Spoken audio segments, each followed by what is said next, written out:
आनंदमयी मां का जन्म 30 अप्रैल 1896 को निर्मला सुंदरी के रूप में हुआ था। उन्हें देवी दुर्गा का अवतार माना जाता था। डिवाइन लाइफ सोसाइटी के शिवानंद सरस्वती ने उन्हें भारतीय धरती का सबसे सुंदर फूल बताया। उन्होंने भक्ति योग का अभ्यास किया।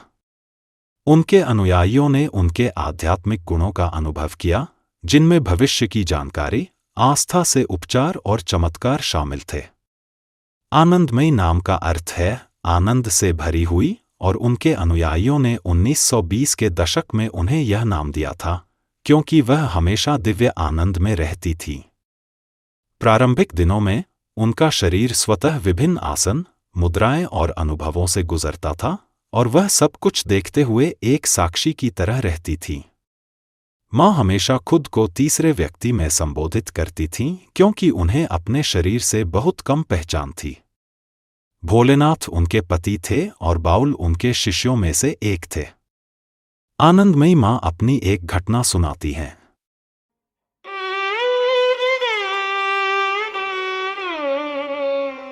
उन दिनों मैं शांतिपूर्ण मौन में समय बिताती थी। इस कारण से भोलेनाथ का भोजन देर से होता था। बाउल ने यह देखा और वह नियमित रूप से अपनी पत्नी से पवित्रता से तैयार मसाले लाने लगे।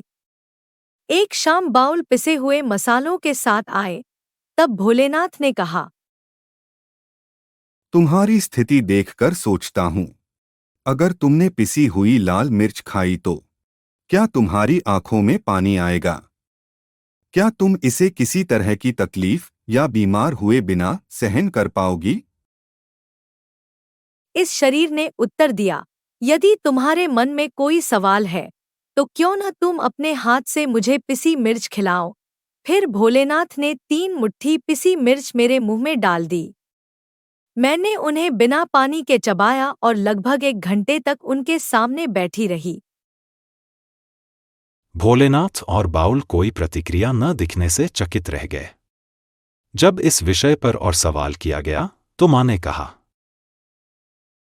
अगले दिन भोलेनाथ मेरी मौसी को लेकर दाकेश्वरी मंदिर गए और जब वे दोपहर में लौटे तो उन्होंने कहा, रात से मेरी तबीयत खराब लग रही है, लगता है मुझे बुखार है।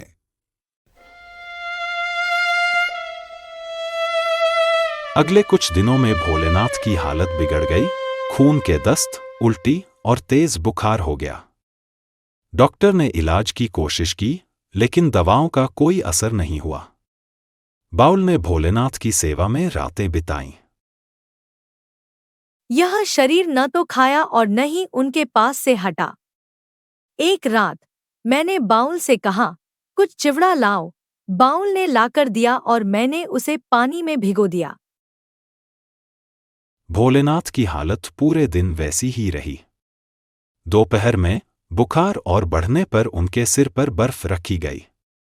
उन्होंने दवा लेने से मना कर दिया और बेहोशी की हालत में चले गए। सभी लोग डरने लगे।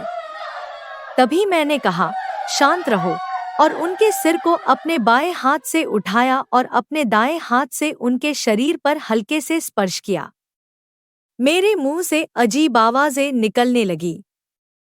कुछ समय बाद भोलेनाथ ने गहरी सांस ली और धीरे से कहा, मैं बहुत दर्द में हूं, मुझे बचाओ। मैंने कहा, इस शरीर की परीक्षा फिर कभी मत लेना। आनंदमयी मां ने भोलेनाथ को चिवड़े का पानी पिलाया और पुदीने का चूर्ण उनकी जीभ पर रखा। कुछ समय बाद उनकी तबीयत ठीक हो गई और बुखार धीरे से उतर गया।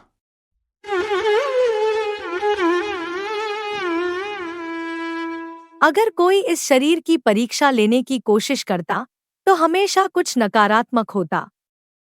जैसे आग के पास होने से गर्मी मिलती है और बर्फ के पास होने से ठंडक, वैसे ही इस शरीर के पास रहने पर किसी का अनुभव उनके स्वयं के अवस्था पर निर्भर करता है।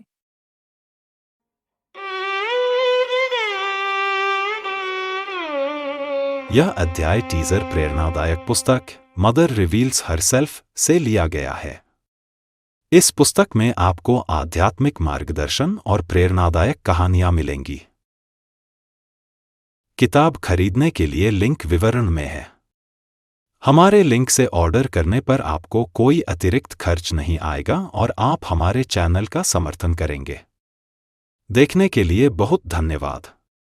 चैनल को लाइक, शेयर और सब्सक्राइब करना न भूलें। आप सभी का आशीर्वाद बना रहे। नमस्ते।